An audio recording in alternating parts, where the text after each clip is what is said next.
여름이 많이 더웠는데 잘 지내셨어요? 네. 저는 한 달 보름 정도 서산에 참사람의 향기 서산 도량에 미왕사 계셨던 금강스님 수련 도량이거든요. 그래서 거기서 6박 7일 2번, 4박 5일 3번 이렇게 수련회를 한 55명 정도 전체 이렇게 해고 왔습니다. 너무 더워서 점심 먹고 2시에 물송 명상도 하고 그 앞에 냇가가 너무 좋아서 이렇게 목까지 잠기고 가만히 앉아가지고 법담을 나누고 수영도 하고 개심사까지 걸어도 갔다 오고 언제 기회가 될 때 우리 삼보법회 여러 분들 같이 한번 내려가서 수련하고 꼭 잠을 안 자도 좋으니까 그 다음에 서산 마의 삼전불 참배하고 이렇게 와도 좋을 것 같아요. 마의 삼전불 그림으로 나중에 보여드릴 수 있으면 보여드리겠지만 바라보기에 왼쪽이 제와갈라보살, 오른쪽이 미륵보살, 가운데가 서가모니 부처님인데 이게 서가모니 부처님 현재불을 중심으로 과거불, 미래불 이렇게 배치가 되어 있어요. 우리가 3세에 세 분의 부처님을 인연으로 해서 불법을 만났다. 그러니 얼마나 기쁘냐. 활짝 웃어라 이렇게 세 분 다 활짝 웃고 있잖아요. 앞에 서면은 저절로 미소가 나와요. 생각만 해도 미소가 나와요. 그래서 그 선원에서 선방에서 그 바위가 보여요. 바로 그 직선으로 보여요. 그래서 부처님은 밑에 계셔서 안 보이지만은 그래서 장마 때도 내려가서 뵙고 태풍이 올 때도 그렇고 35도 6도씩 올라갈 때 거기는 선방에 에어컨이 없어서 선풍기 틀어놓고 있다가 다 같이 물속에 가서 명상하자고 해가지고 옷 입은 채로 다 들어갔다 오고 이렇게 아주 잘 지내고 왔습니다.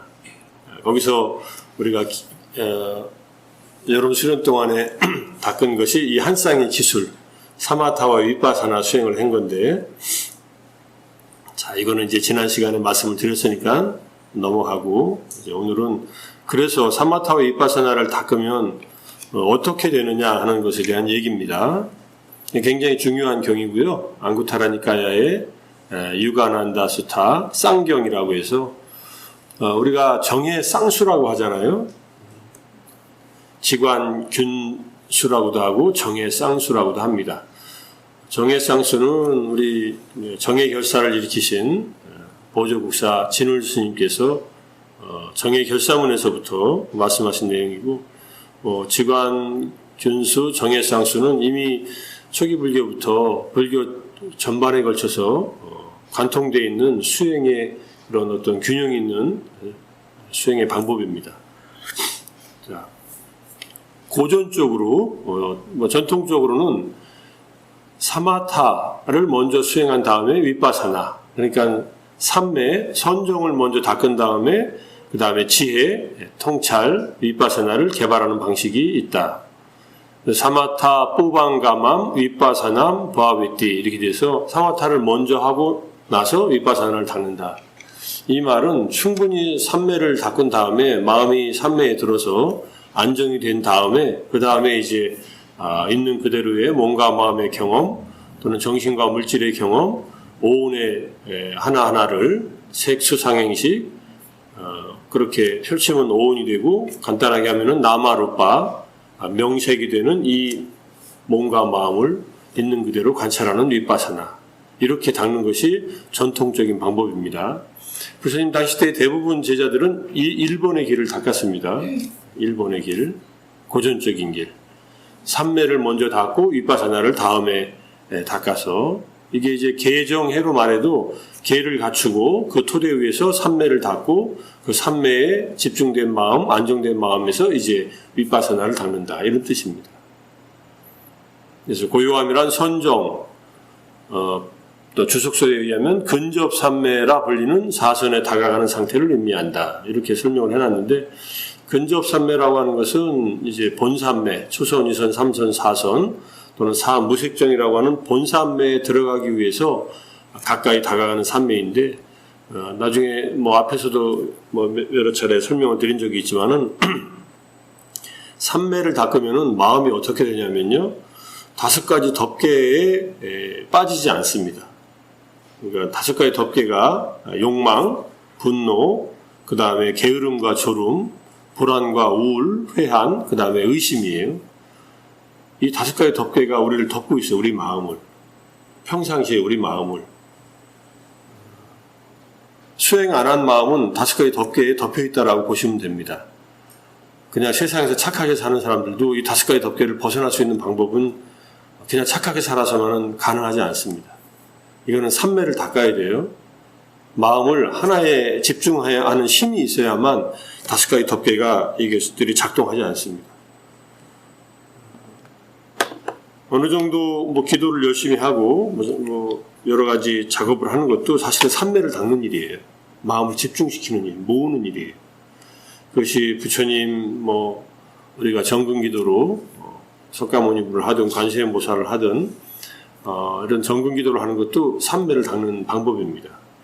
그래서 열심히 기도를 잘하면 마음이 모아져서 5가지 덮개가 마음에서 활동하지 않고 마음이 열리게 됩니다.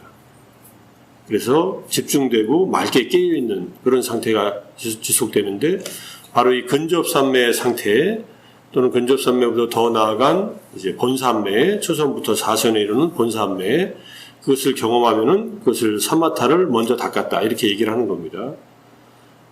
근접산매까지 닦고서 윗바사나를 닦는 방법들도 여러 가지가 있습니다.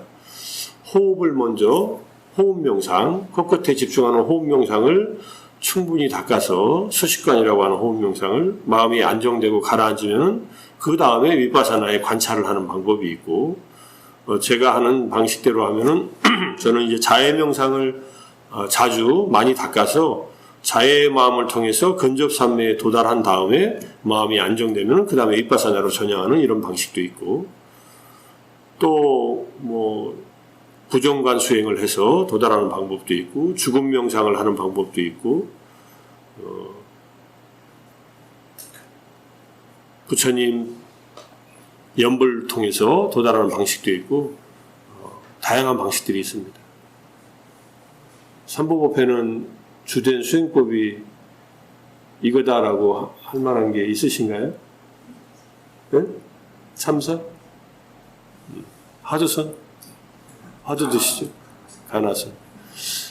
화두를 제대로 들려면은 이 근접산매 상태에 도달하지 않으면 화두가 안 들리고 망상이 많이 떠오르죠.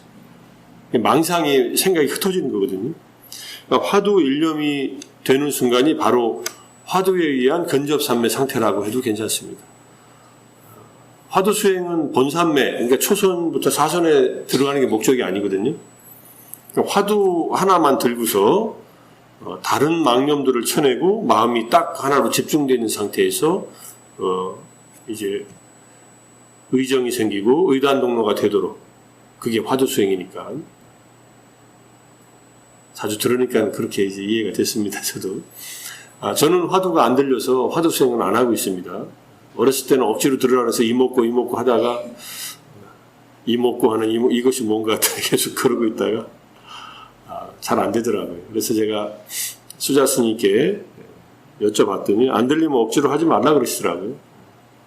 천천히 하라고. 들릴 때 천천히 하라고. 그래서 천천히 하다가 아직도 못하고 있습니다. 근데 뭐 화두 수행 자체가 갖고 있는 굉장히 강력한 힘이 있으니까 화두가 제대로 들리면은 생활 속에서도 화두에 의해서 망념이 사라지고 마음은 고요하고 명료하게 깨어있고, 그러니까 성성적적한 마음이 이루어지면서 수행이 깊어지니까 그건 뭐 그 수행대로 열심히 하시고, 혼자서 수행 혼자서만 하지 마시고 하던 중간중간에 자기 수행을 보고할 수 있는, 그러니까 법담을 나눠서 점검받을 수 있는 스승을 정해놓고 스승과의 긴밀한 연관 속에서 수행하는 게 좋습니다. 화두를 제대로 하시려면. 안 그러면은 내가 지금 어디 있는지 잘 몰라요. 특히 화두 수행은 더 그래요. 화두 수행을 가르치던 조사 스님들은 매일 불렀어요. 매일 다 조실 스님 방으로 불러가지고 공부 어떻게 했냐, 망상을 폈냐, 제대로 화두가 들었냐, 화두가 들었으면 어땠냐, 계속 이렇게 질문을 했어요. 이것은 굉장히 수행에 도움이 되는 지도법입니다. 개인 지도예요, 사실은. 수행은 다 개인 지도밖에 없어요. 그런데 자기가 수행을 안 하면 이렇게 뭔가 말씀드릴 게 없잖아요. 그럼 수행을 안 했다고 얘기를 하면 돼요. 그럼 거기에 적절한 가르침을 또 주시거든요. 제가 미얀마 가서 위파사나 32년 전에 배울 때도 이틀에 한 번씩 이게 스님하고 면담을 합니다. 인터뷰라고 하는데 수행 점검을 받아요. 그럼 이틀 동안에 수행한 것을 짧은 시간 안에, 짧으면 한 3분 안에 보고를 다 해야 돼요. 이틀 동안 한 걸 다 보고하는 게 아니라 이틀 동안 수행이 잘했던 것, 수행이 잘 됐던 것, 잘 됐던 때가 있잖아요. 좌선할 때 1시간이든 30분이든 그럴 때 어떤 경험이 일어났는가, 안 될 때는 어땠는가, 이 두 가지만 얘기하면 돼요. 이게 대표적인 거예요. 가장 잘 될 때와 가장 안 될 때 두 개를 얘기하면 중간은 그 사이니까. 그러면 스님께서 지금 이렇게 하라, 이렇게 하라, 계속하라, 이렇게 얘기를 해주셔요. 근데 그게 굉장히 도움이 됐습니다. 3개월 수행하는 도중에 아마 점검이 없었다면은 그냥 자기 말은 마음대로 하고 있었을 거예요. 법문 듣고 그냥 혼자서 막 하고.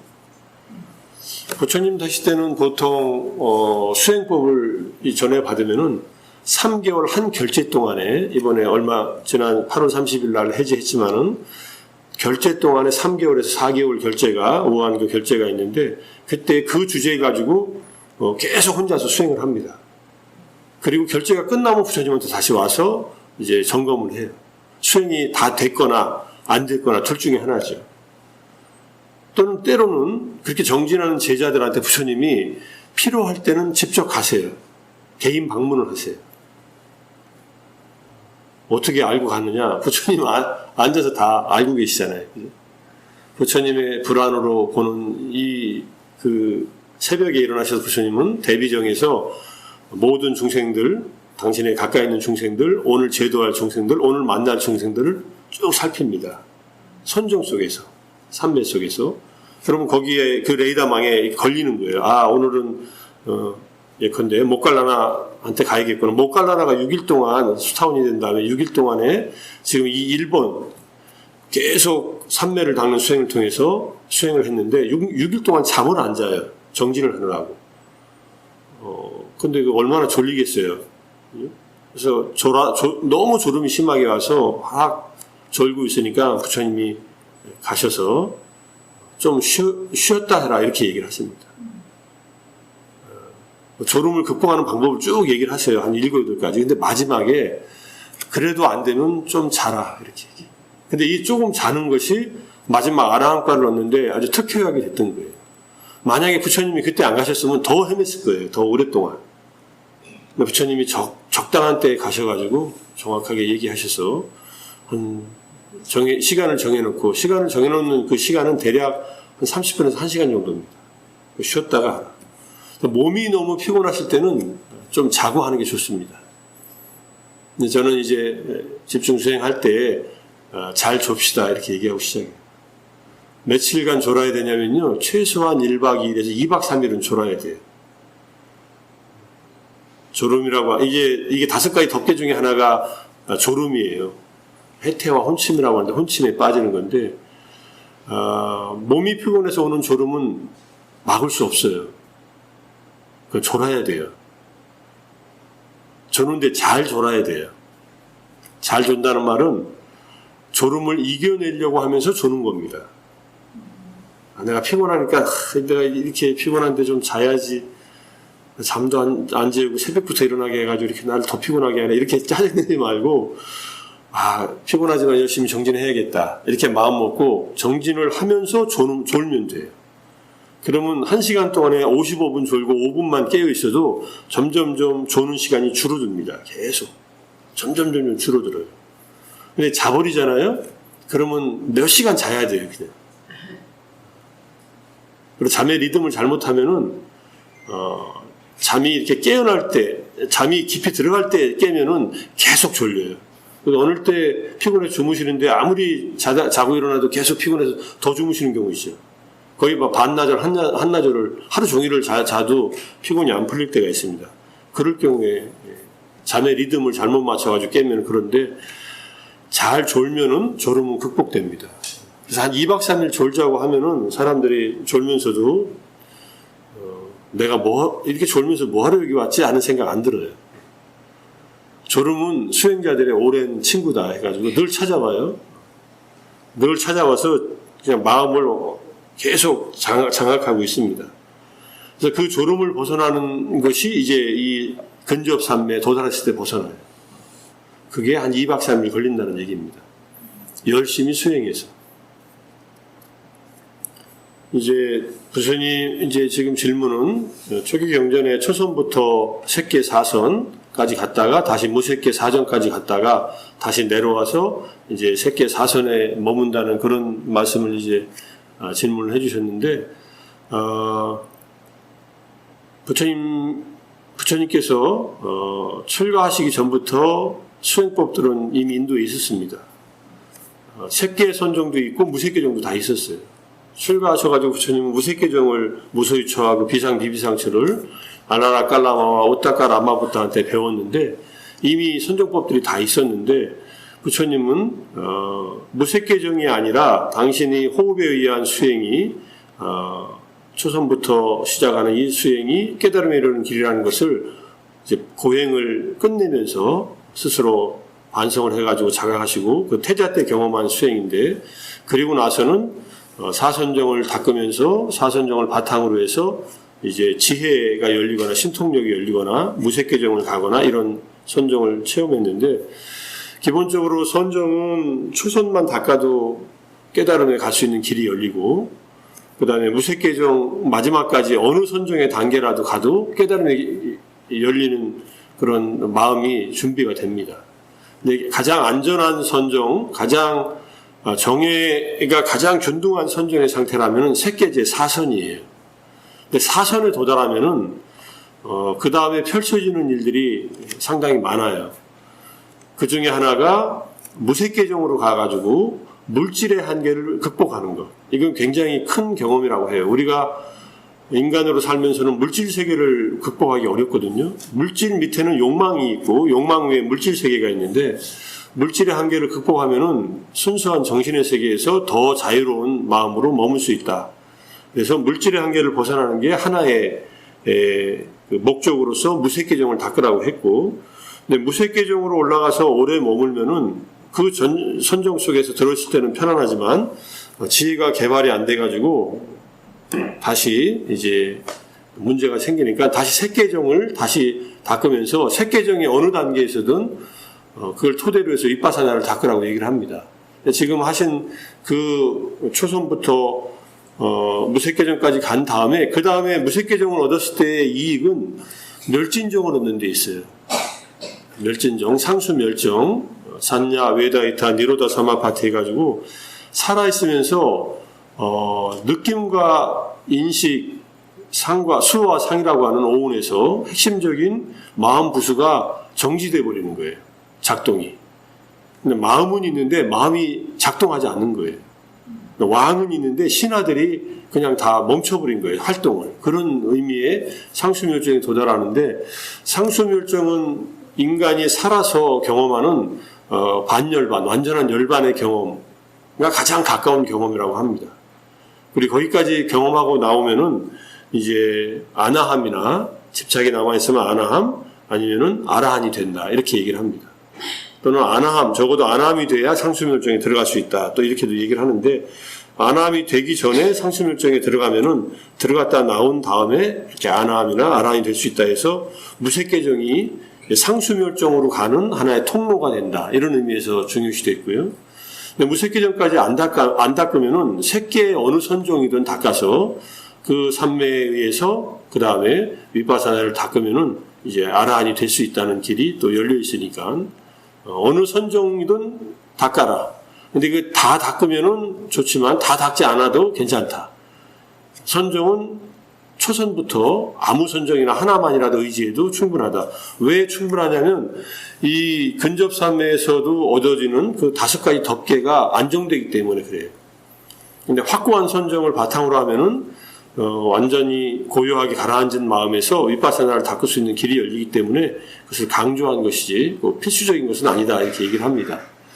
그래서 지금 말씀하신 대로 한 그 경험은 부처님께서 마지막에 완전한 열반에 드실 때 초선에서 시작해서 색계 사선, 무색계 사정, 그 다음에 멸진중까지 가셨다가 멸진중에서 다시 초선으로 내려오셨다가 초선에서 제 색계 사선에서 거기서 이제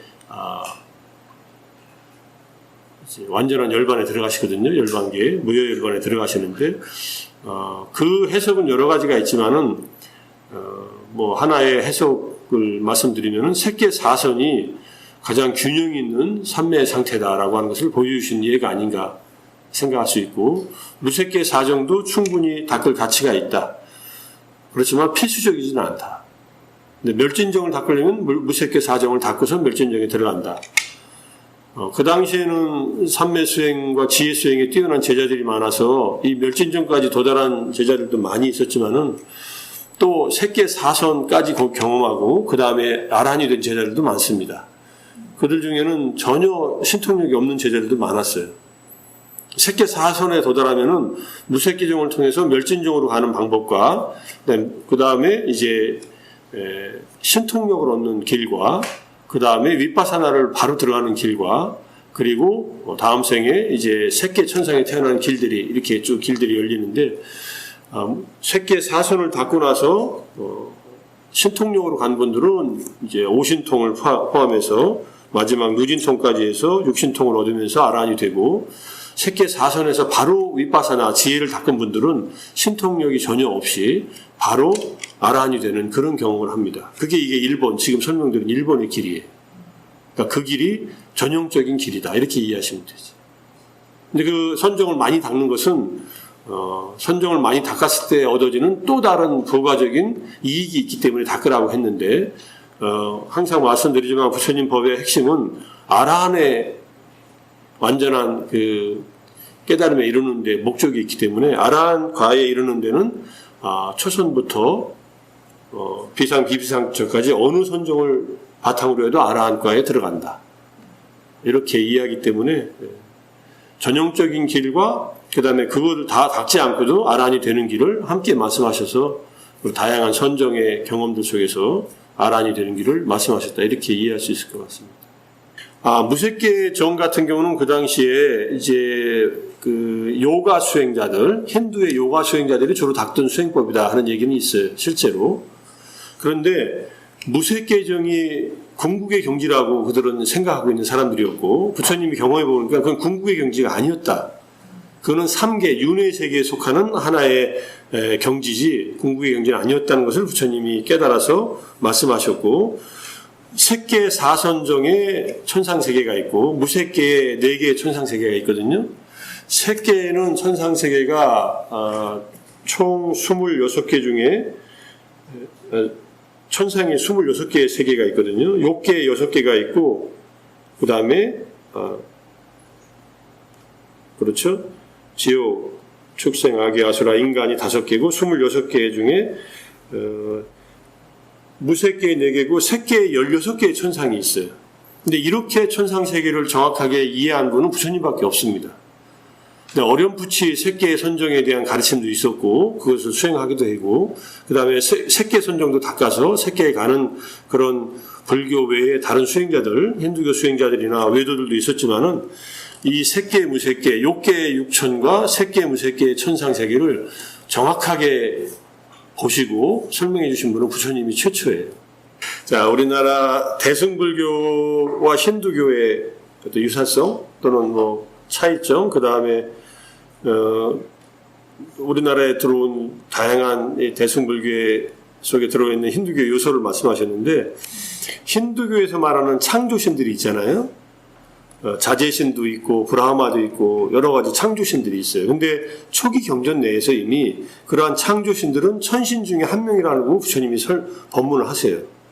본인이 창조자라고 하는 착각에 빠져 있다 이렇게 얘기를 해요.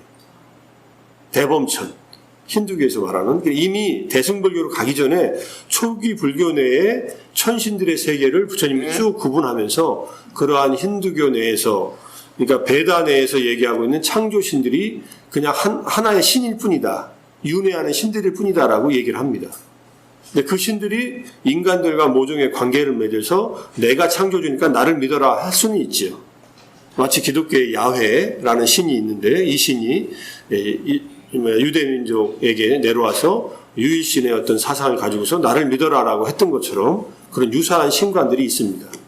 근데 그것은 붓다의 깨달음으로 봤을 때는 그냥 하나의 신일 뿐이에요. 붓다만 못한 신이에요. 그리고 이들도 윤회를 해요. 근데 본인은 윤회를 안 한다고 착각을 해요. 신이 되면은 너무 오래 살기 때문에 안 죽는다고 착각을 한답니다. 죽기 일주일 전에 몸이 변화가 나타난대요. 입고 있던 옷이 이렇게 해진다든지 몸에서 땀이 난다든지 좀 힘들어진다든지 그러니까 신들도 착각을 하고 사는 거예요. 그러니까 그게 이제 힌두교적인 신들이 이제 이미 초기 불교부터 배치가 돼 있었고 대승불교에 오면은 초기 불교의 수많은 신들이 다시 재정비가 되고 힌두교 내에 있었던 신들도 다시 들어와요 더. 근데 힌두교 내에 신이 들어왔다는 것은 뭐 그게 힌두교가 됐다는 게 아니에요. 불교 안에 재배치를 시켜요 딱. 그러니까 힌두교는 부처님이 비슈뉴의 화신이라고 얘기를 하지만 불교는 비슈뉴가 그냥 하나의 신일 뿐이다 이렇게 얘기하는 그런 부처님의 깨달음을 통해서 드러난 가르침이다 이렇게 볼 수 있어요. 단지 이제 대승불교는 본래 발생할 때 부파불교의 어떤 그 교학적인 측면에서 교화를 게을리하는 측면을 극복하고 부처님의 원래 그 교화 활동과 정신으로 돌아가자. 부처님 당신의 삶으로 돌아가자고 하는 기치를 들고 대승불교가 일어나서 철저한 수행의 바탕을 둔 대승불교 운동이 초기 대승불교의 핵심적인 운동이었는데 그게 반야경을 바탕으로 해서 정토, 법화, 화엄 이 4대 초기 대승불교 경전들의 기본 사상이었습니다. 근데 이것이 대승불교도 기원전 1세기에 생겨나서 점점점 흐르다 보니까 한 400~500년 지나면서부터 대승불교가 인도적인 요소를 더 많이 흡수하면서 그 다음에 인도의 뭐 밀교 같은 요소들도 가져오면서 나중에는 대승불교 안에 밀교적인 수행도 생겨나고 힌두교적인 것을 받아들여서 완전히 소화되지 못한 채 남아있는 요소들이 있었지 않는가 이렇게 생각을 하고 그리고 대중들에게 너무 가까이 가다 보니까 대중들이 선호하는 쪽으로 경전들도 제작이 되고 힌두적인 요소가 흘러들어와서 힌두적인 모습을 많이 띠게 된 면도 있는데 저희가 초기 경전에 그 대회경이라는 경전이 있어요. 거기는 신밖에 안 나와요. 경전 전체가 신들의 무리에 대한 설명이 쭉 나와요. 디가니카야에. 그러니까 그 경전을 보면은 부처님의 깨달음이 얼마나 그 깊은가 넓은가 하는 것을 알 수 있습니다. 그래서 그런 이제 초기 경전에 나와 있는 그 신들이 대승 경전에서도 적극적으로 많이 대두가 되고 드러나면서 새로운 대승 경전의 작품 속에서 신의 세계가 더 현란하게 펼쳐지죠. 우리가 화엄경에 보면 화엄 신중들이 있잖아요. 근데 그 신들이 대부분 초기 경전에 나와요. 뭐 이름이 좀 다른 신들은 대승불교에서 다시 들여온 신들도 있지만은 그래서 저는 대승불교가 힌두화됐다는 말은 힌두적인 요소가 이제 불교 안에 들어온 요소가 있다 하더라도 힌두화됐다고 보기는 어렵고 대승불교는 철저하게 붓다의 깨달음에 이른 붓다의 삶을 모범으로 그렇게 해서 붓다가 되려고 하는 시도였다. 저는 그렇게 이해를 합니다. 초기 경전에 설명이 안 돼 있던 부처님이 된 길 자체. 초기 불교에서는 서강호 부처님이 된 길이 그냥 십바라미를 사아승지 10만 급 동안 닦아서 붓다가 됐다.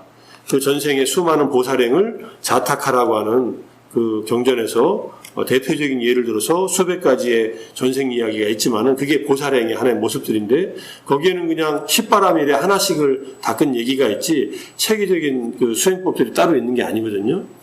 대승불교를 일으킨 사람들은 분명히 붓다가 되는 길이 있었을 텐데라고 전제를 두고 초기 불교의 내용을 바탕으로 해서 재료로 해서 붓다가 되는 길의 체계를 화엄경은 화엄경대로, 법화경은 법화경대로, 반야경은 반야경대로, 정토경은 정토경대로 이렇게 구축을 한 겁니다. 그럼 이게 허구냐? 허구일 수도 있고 그렇게 하면은 붓다가 될 수도 있다고 생각을 해요. 근데 그분들은 그렇게 해서 붓다가 된다라고 믿고서 그 경전을 만들고 그 경전에 따라서 수행을 했던 분들이에요. 힌두적인 요소는 저는 거기에 큰 영향이 없었다고 저는 생각을 합니다. 물론 이제 참난이 진난이 해가지고 힌두의 아트만이 다시 부활한 거 아니냐 이렇게 쉽게 얘기할 수도 있지만 저는 그렇게 생각은 안 해요. 그렇게 간단하게 대승불교도들이 힌두교를 받아들여서 힌두화되는 과정을 겪었을 리는 없다고 생각합니다. 제가 이번에 서산 가서 마의 삼존불 앞에서 왜 이 삼존불을 모셨을까 이제 거기서 저 혼자 이제 깊게 생각을 해봤어요. 그리고 명상할 때도 떠올라가지고 왜 백제 사람들은 이 숲에다가 왜 서가모니 부처님을 주불로 해서 양쪽에 과거불, 미래불에 보살상을 새겼을까 생각을 했더니 대한민국 이 한반도가 백제인들이 생각할 때 이게 서가모니 불의 이게 교화가 핵심이 된 그러한 땅이라는 것을 스스로가 드러내려고 했던 게 아닐까. 그리고 서가모니 부처님이 되기까지의 과거불, 연등불이 있었고, 연등불에서 수기를 받았으니까, 또 부처님께서 수기를 해준 미륵부처님이 있어요. 미륵부처님에 대한 수기는, 사자우 경인가, 디가니카에 나와요. 딱 한 번 나와요. 미래세에 미륵이 태어날 것이다. 라고 하는 이 얘기가 나와요. 그러니까 미륵 부처님도 초기 경전에 나오고 아미타 부처님이라는 말은 안 나오는데 아미타라는 말은 끝이 없다, 헤아릴 수 없다, 무량이라는 뜻이잖아요. 부처님은 열반은 영원한 세계고 붓다가 된 분들은 영원한 생명을 얻은 분이다. 그래서 아미타 유스, 아미타 바 해가지고 무량과 무량수 이렇게 부처님이 나타나는데 이것이 부처님의 본질에 대한 대승불교도들의 부처님의 이해라고 저는 생각을 해요. 힌두교가 들어오지 않아도 아무 상관없어요. 근데 그렇게 보려고 하는 시각으로 보면 볼릴 수도 있지만 저는 거꾸로일 수도 있다고 생각합니다. 그래서 부처님의 깨달음을 이룬 그 경지를 대승불교를 일으킨 이 초기 대승의 이 수행자들이 어떻게 그 경지에 도달할까를 고민하는 것이 화엄경 10지품에 나타났고 그 다음에 육아사지론 보살지 그 안에다 다양한 체계를 구축해 놨는데 그 시스템으로 이제 수행을 하려고 그 시스템을 만들어 놓은 거죠. 그래서 여러 보살들의 이름이 일부가 들어오거나 일부가 차용됐다고 해서 그건 전혀 힌두화 됐다고 보는 것은 저는 너무 무리한 얘기라고 생각합니다. 힌두의 신이 불교에 들어와서 하나의 그냥 신들로서 그냥 위치를 하는 것이 초기 불교에서 이미 있었던 일이니까 그거를 몰랐을 리가 없어요. 대승불교도들이. 그러니까 인도 문화 속에서 다양하게 전개되던 신상들이 대승불교 안에 들어올 수는 있어요. 소재로서. 근데 그 사상에서 대승불교가 결정된 건 아니다. 그거는 일부다. 이렇게 보는 것이 어떤가 생각을 합니다. 어쨌든 대승불교에 대한 이해에 계속 공부를 해오셨으니까 초기 불교를 잘 이해를 하시면은 대승불교가 더 선명하게 보입니다. 제가 그래서 초기 경전을 보고 초기 불교를 공부하면서 대승은 왜 이렇게 일어났는가 이 문제를 제가 지금 나름대로 문제를 갖고 있고 언젠가 좀 글을 써서 한번 제 생각을 제 나름대로의 생각을 경전이나 논서 대승 경전이나 초기 경전을 통해서 한번 발표할 날이 오지 않을까 생각하는데 좀 더 공부를 한 다음에 그럼 발표하기로 하고 지금은 어렴풋이 드는 제 이해는 대승불교도들은 붓다가 되려고 했다. 그렇지만은 초기 불교에 나온 방식이 아니라 새로운 방식을 많은 초기 경전이나 아비담마를 근거로 해서 새롭게 구축했다. 그래서 요거만 할게요. 대승 비불설이라고 하는 일본의 18세기인가 19세기의 유명한 선생이 출정후라는 책을 썼어요. 산매에 들었다가 나와서 한 말이다 이런 뜻이에요. 이분이 그 책에다가 대승불교는 불설이 아니다라고 딱 집어서 얘기를 합니다. 대승불교는 불설이 아니니까 의미가 없다가 아니라 부처님이 설하지 않았지만은 대승이 진짜 불교다라는 그 말을 하기 위해서 그 말을 쓴 거예요. 저도 그 대승 비불설이 일본에서도 나왔구나 하는 얘기를 들었는데 대승의 수승함을 이제 주장하기 위해서 대승 비불설을 얘기했다. 초기 경전을 보면은 대승불교의 내용들이 없습니다. 별로 없어요, 사실은.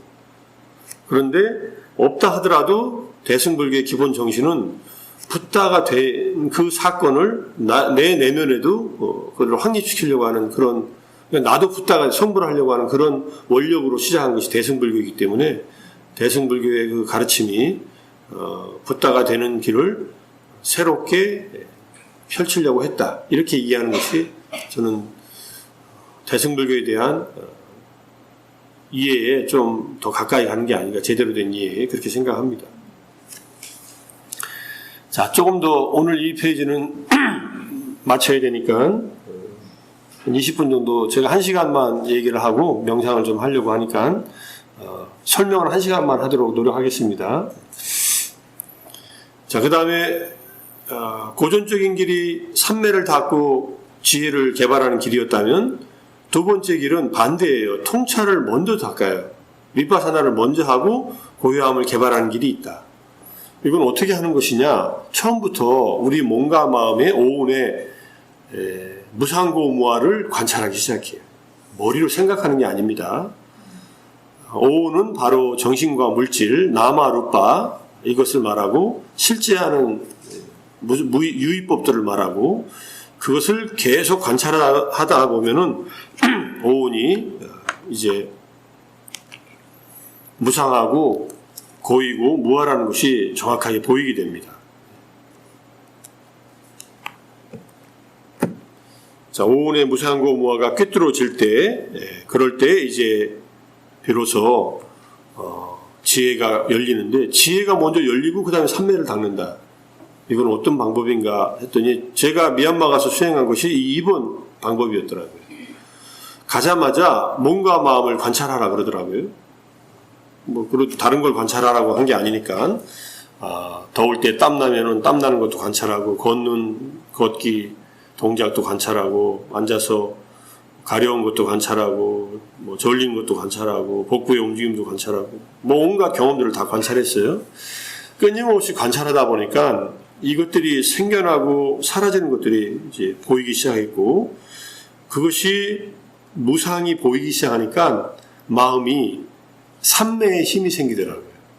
그를 나중에 위파사나 삼매라고도 하고 찰나 삼매라고도 합니다. 순간순간 관찰이 되는 대상에 삼매가 이제 일어나는 거예요.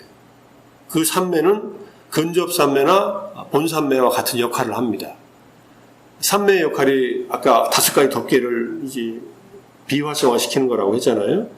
삼매를 마음이 하나에 집중이 돼서 관찰의 대상에 집중이 되더라도 집중이 되면은 5개가 작동하지 않고 본격적인 위파사나 수행이 진행됩니다. 그것이 오온의 무상고 무아가 닦여지고 그런 다음에 찰나삼매가 생기고 찰나삼매의 힘으로 위파사나가 쭉 진행될 수도 있고 무상고 무아를 닦아서 지혜가 어느 정도 개발된 다음에 사마타 수행을 해서 삼매를 또 닦고서 수행이 계속 진행될 수도 있습니다. 어쨌든 삼매를 먼저 닦고 위파사나를 닦는 방법과 위파사나를 먼저 닦고 삼매를 먼저 나중에 닦는 방법, 2가지 방법이 다 아라한에 이르는 길이다. 이런 뜻이에요. 이 법문은 안한존자가 설명한 겁니다. 안한존자가 부처님 열반에 들기 전에 설명했다면은 아직 아라한이 되기 전에 설명한 내용이겠지만 부처님이 생전에 제자들이 설한 가르침은 전부 다 부처님이 그 가르침이 맞다라고 하는 것을 인정해 주는 가르침들이에요. 이건 제자의 가르침이니까 이거는 아니다라고 하는 경우는 없습니다. 대부분 다 그렇습니다.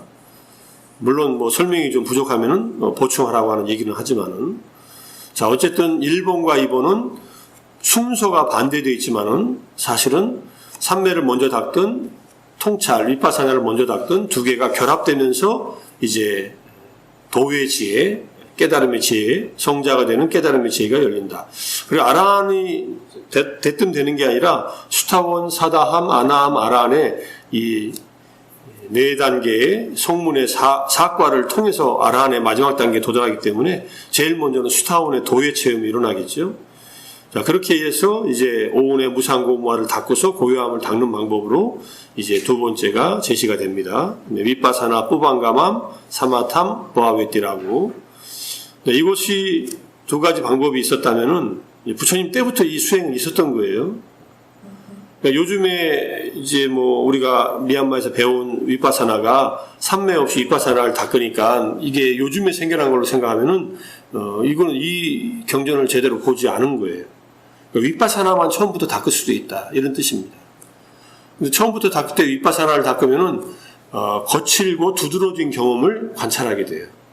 걷는 동작을 관찰한다든지 앉아 있을 때 다리의 저림, 얼굴의 가려움, 또 호흡에 의해서 복부가 부르고 꺼지는 움직임, 이것들을 관찰하는 겁니다. 이렇게 관찰하다 보면은 삼매의 힘이 생기고, 그렇게 해서 삼매를 또 바탕으로 윗바사나가 더 깊어지면은 이제 성자의 깨달음의 지혜가 열리는 겁니다. 그렇게 가는 길도 올바른 길이다 이런 뜻이에요. 어떤 길을 가든지 상관없어요. 세 번째는 동시에 개발하는 방법이 있는데, 사마타 윗바사나 유가난다 보아웨띠인데 결합시켜서 닦는 건데, 이것은 한 예가 마츠마니카야 111번째 아누빠다 수타라고 해서 이어짐경, 부단경 이 경전인데, 사리푸타 전자가 아라한이 되기 직전까지의 수행법이 있습니다. 이게 경전에서 나와 있는데, 사리푸타 전자는 어떻게 닦았냐면요, 초선을 닦습니다. 초선에서 나와서 초선에서 경험된 내용을 윗바사나로 관찰을 해요. 그 다음에 윗바사나 관찰이 끝나면 다시 이선을 닦습니다. 이선에서 경험한 내용을 이선 또 관찰을 해요. 이렇게 해서 초선 윗바사나, 이선 윗바사나, 삼선 윗바사나, 사선 윗바사나, 그 다음에 무색계정, 공무변처 윗바사나, 식무변처 윗바사나, 무소유처 윗바사나, 비상비비상처에서 나와서 윗바사나, 이렇게 해서 각각의 삼매를 닦고 윗바사나, 이게 동시에 닦을 수는 없어요. 삼매를 닦는 동시에 윗바사나를 같이 닦을 수는 없습니다. 이거는 윗바사나만 할 때만 조금 가능해요. 윗바사나를 하면은 윗바사나를 닦는 동안에 찰나 삼매가 생겨서 윗바사나의 힘에 의해서 삼매의 힘이 생기는 경우에 가능하지, 초선에 들어간 채로 윗바사나를 하는 게 아니라 나와서 윗바사나를 하든지 초선의 경험을 윗바사나로 관찰할 때는 이미 마음은 주석서에 의하면 근접삼매의 상태에서 윗바사나를 닦는다 이렇게 얘기를 합니다. 그래서 삼매 윗바사나, 삼매 윗바사나 이렇게 한 단계 한 단계씩 이렇게 수행하는 것이 동시에 개발했다 이렇게 얘기를 하는 겁니다. 자, 이것은 이제 독특한 케이스고, 이렇게 수행하는 분들도 많이 있었을 거라고 우리가 상상할 수 있습니다. 사리푸타 존자를 따르는 많은 제자들도 이렇게 배웠을 거니까. 자, 1, 2, 3번이 있는데 4번이 좀 특이한 경험이 나옵니다. 비구의 마음은 법에 대한 들뜸에 사로잡히고, 그런 다음 어느 정도 시간이 지나 그는 집중을 얻고 출세간의 길을 얻는다. 법에 대한 들뜸이라는 것은 윗바사나의 10가지 번뇌다 이렇게 얘기를 합니다. 다사 윗바사나 우빠길레사라고 해서, 자, 법에 대한 들뜸이라는 것은 칠각지의 경험이 일어나요. 수행을 열심히 하면은 칠각지 플러스 빛이 보이기도 하고, 또는 강한 믿음이 생기기도 하고, 이런 경험들이 일어납니다. 그럴 때 그 경험 때문에 마음이 들뜹니다. 어떻게 들떴느냐? 내가 깨달음을 얻지 않았나? 이게 깨달음이 아닌가? 이게 들떠요. 내가 한 소식 했지 않았나? 이렇게. 그런 들뜸이 일어나면 그건 전부 다 이제 번뇌에 빠진 거예요. 옆길로 샌 겁니다. 그래서 이 10가지 윗바사나 번뇌는 다음 장에 나오니까 설명드리기로 하고, 이때에 이 10가지 들뜸을 이것도 무상한 법이다, 이것도 사라지는 법이다 내려놓고 가면은 제대로 된 길로 가고, 여기에 들떠서 사로잡히면은 도가 아닌 데로 빠져버립니다. 비도로. 그러면 수행이 진전이 안 되고 한참 헤매게 됩니다. 이래서 혼자 수행하는 사람들이 위험하다는 거예요. 혼자 수행할 때 이런 것이 나타나면은 내가 깨달았다 이렇게 빠져요. 나름대로 얼마든 어느 정도의 그 분수각이라는 게 있어요. 수분각이라고 하나요? 자기의 분수에 따른 깨달음이 있어요. 그 분상에서의 깨달음이 있는데 그것은 산에 올라갈 때 조금씩 올라가면은 경치 좋은 곳 보는 거하고 똑같아요. 그 정상이 아니에요. 정상은 그렇게 나타나지 않는다 이런 얘기를 합니다.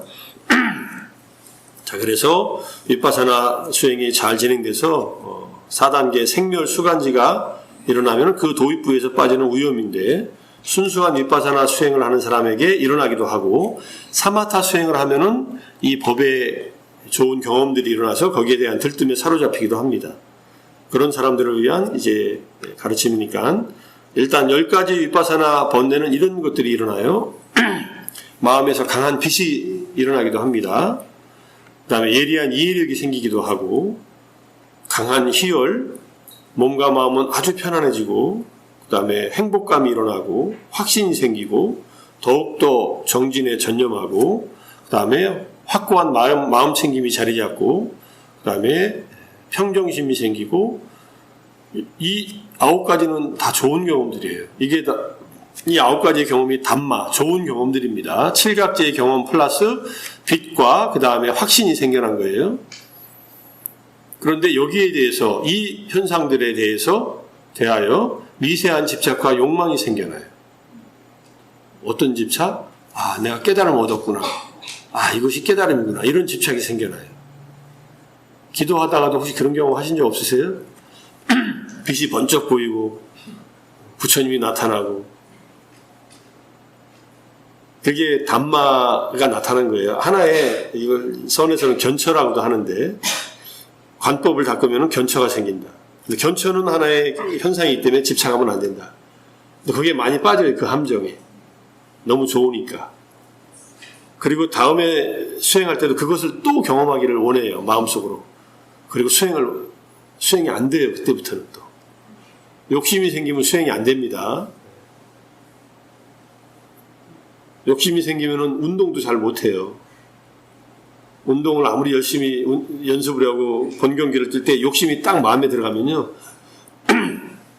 욕심이 몸 동작이 자연스럽게 제대로 나오는 것을 방해해요. 아마 골프도 마찬가지고 야구도 마찬가지고 축구도 마찬가지고 다 마찬가지입니다.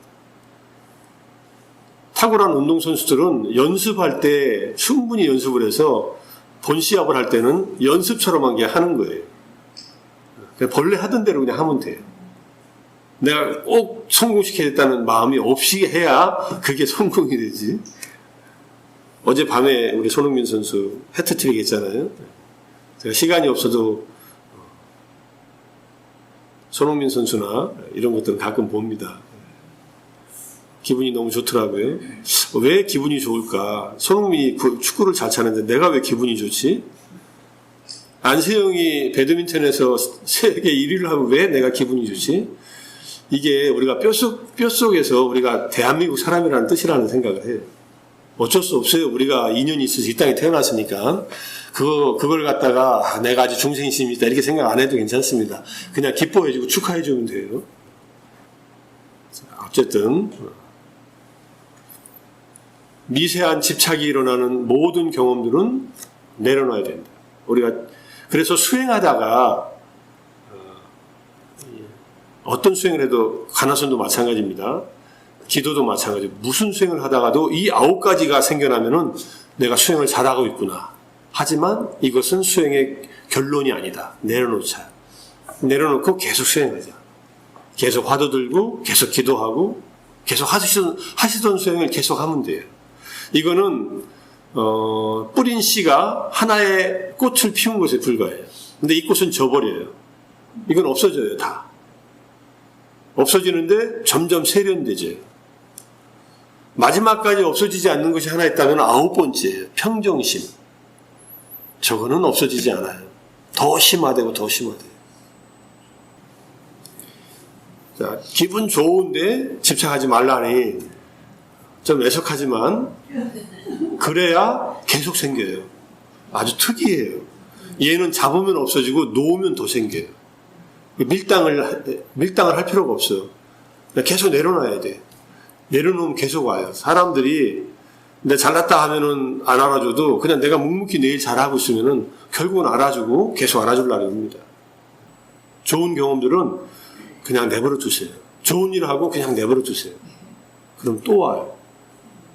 왜냐하면은 내버려 두고 수행하면은 이것들이 생긴 조건을 계속 만들고 있는 거예요.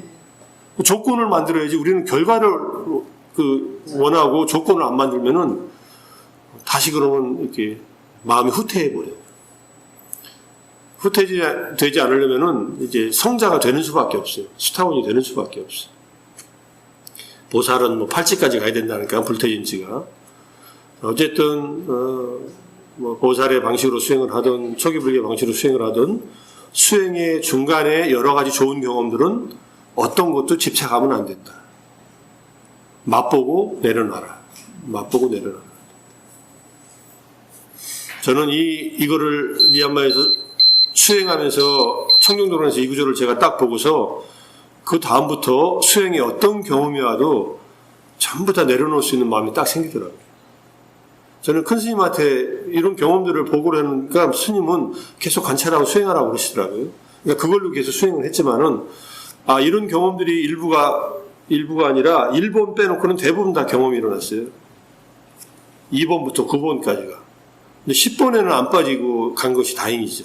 그게 스승 밑에서 수행을 했고, 제 나름대로 청정도론을 그때 영어로 된 책을 보면서, 이걸 딱 보면서, 집착하지 않으면 되는구나 하는 그런 이해를 했기 때문에, 뭐 지금도 그렇습니다. 기본 원리는 집착하지 않고 계속 수행해 나가라. 그리고 나는 법은 이것이다라고 딱 결정하지 말고, 나는 지금 경험으로는 이만큼 이해했다라고 생각하고 또 수행해 나가라. 이렇게 수행을 해 나가야 됩니다. 그래서 언제까지 하느냐? 열반을 체험할 때까지. 도의 체험이 일어날 때까지. 이 생에서든 다음 생이든. 이 생은 늙어서 안 된다고 생각하시는 분들은 부처님의 제자 중에 늘 120살 먹고 부처님 처음 만난 날에 아란이 된 그런 제자들도 생각하시고, 120살 되면은 이제 그런 말씀 하세요. 나는 이제 늙어서 못하겠다고. 120살에 그 일생을 헤매다가 부처님을 딱 만난 그 자리에서 수받다. 부처 열반에 들려갈 때 몇 번 말씀드렸을 거예요.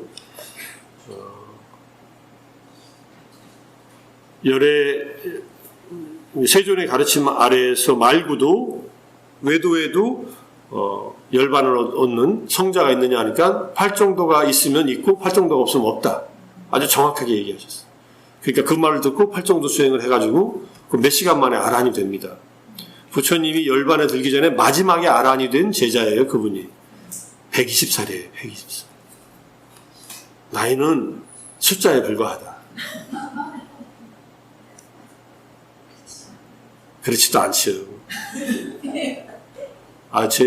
최근에 60, 50대 이 불교학 박사들이 쓰러졌다가 가고 암 걸려서 가고 이런 걸 최근에 3명이나 경험하니까, 그저께 한 분 돌아갔고 어제 한 분 돌아갔고, 그래서 오늘도 법회 끝나고 또 병원에 가야 돼. 어제도 이대 병원에서 앉아서 문상가 있는데 그게 부고가 뜨더라고요. 다 서울대 출신들인데. 죽는 것은 어쩔 수 없는데 죽기 전까지 정진하다 가자. 제정신 가지고. 제가 바라는 것은 그겁니다. 죽기 전까지 내 몸 움직이다가 죽는 순간까지 삼매에 들든지, 삼매에 들면 색계로 가겠고, 삼매까지는 제가 연습을 많이 안 했으니까 윗바사나의 지혜를 가지고서 죽어서 다음 생에 인간으로 태어나면 또 20년이나 교육을 받아야 되니까 천상에서 태어나서 거기서 그냥 태어나자마자 수행을 이어갔으면 좋겠다. 그래서 먼저 가 계시면 거기서 만나고, 제가 먼저 가면 그걸 오시고 거기서 또 만나서 이렇게 한 달에 한 번씩 하는 게 아니라 자주 만나서 수행하고, 저는 그런 마음으로 사실은 100일 아침 명상을 100번 하다가 죽으려고 그래요. 앞으로 26년만 좀 더 남았어요. 970일 정도 남았나? 9,700일, 9,970일, 9,000, 한참 남았습니다. 26년 정도 더 해야 되니까. 그 안에 죽으면은 천상에서 내가 100일, 만일 명상 완성하겠다고 생각하고 있고, 그 안에 안 죽고 살면은 사실, 뭐, 그래봐야 부처님보다 한 10년 더 사는 거니까. 자, 오늘은 여기까지 말씀드리고요. 혹시 질문 있으면 하실.